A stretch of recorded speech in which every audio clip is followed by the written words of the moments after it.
We're here at Citrix Synergy 2017 in Orlando, and I'm speaking with Sanjay Kapoor. You're the Vice President of Marketing for NetScaler at Citrix.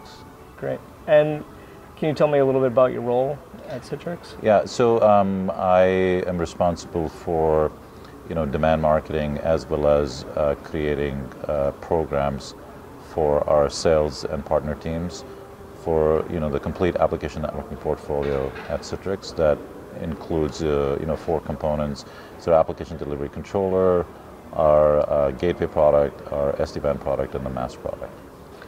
And how is this enabling customers to move to the cloud with the products that you have, like NetScaler? Okay, so what we've seen across our customer base, NetScaler is very widely deployed, 33,000 customers and growing very rapidly, is that most of the enterprise customers are looking to migrate their applications to either a public hybrid cloud scenario, so it's not just all public, it's on-prem as well as leveraging public clouds like AWS, Azure, and a multi-cloud strategy, and also actively looking to move their or choose some of the SaaS applications such as Salesforce and so on, right? So what we do in the NetScaler product line is one of the core capabilities is the application load balancer or application delivery controller that sort of load balances traffic that comes from the users to these applications and providing a great response time to applications. Mm-hmm. But I think as the applications move to the cloud, it creates lots of new challenges. For example, if I have a disparate load balancing infrastructure, you will lose visibility into what's happening to your traffic, right? So IT is very fearful to move their applications to either a hybrid cloud or a SaaS environment because they will have no control. So as a combination of our load balancing product and our management and analytics system, we've created visibility across clouds, and we're announcing that capability now here at Synergy. That makes it easier for the IT departments to be able to sort of migrate their applications to cloud. So that's sort of the first piece. Right. The second sort of biggest challenge is, hey, if I'm going to have applications everywhere and my users are everywhere, how do I do sign-on? So that's where we have the second part of our NetScaler portfolio. It's called NetScaler Unified Gateway, which provides a single sign-on solution and a remote access solution for apps anywhere, right? It could be on-prem, it could be as an apps on desktop, or it could be web and SaaS applications.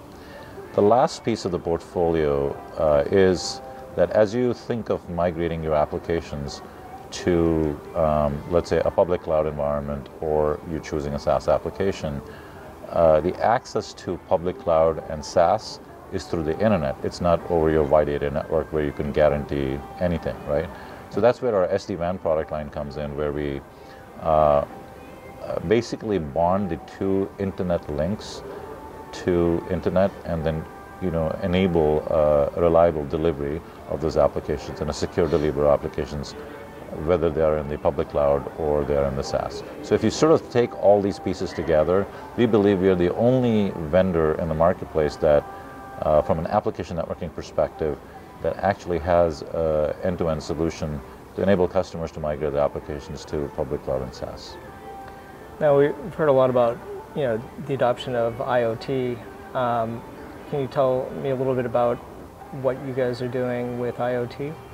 Yeah, so if you really think about our heritage coming from the application delivery side, and basically our ADC product line did messages come from the users, there's user requests come from the users, and then they are load balanced to various application servers, right? In the IoT, you have a IoT sensor infrastructure, and the sensors are sending out messages that need to be delivered to what is called messaging brokers. So it's a similar application of what an ADC did. Now we've created something called an event delivery controller. It's a secure event delivery controller for IoT.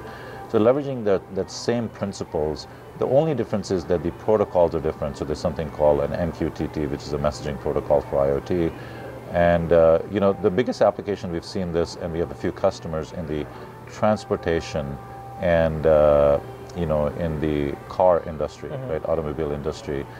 So connected car initiatives. I can't name the customer, but we have a couple of customers in the connected car initiative where the cars are sending all this IoT sensor data that basically has to be delivered to sort of the messaging brokers, and then their systems processing it and so on.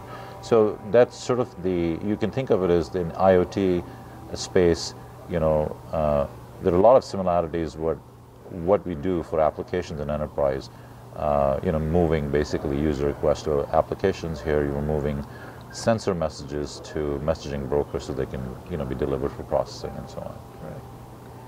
Well, great. Thank you for taking the time to speak with VMblog, and we hope you have a great show here. Yep, thank you so much.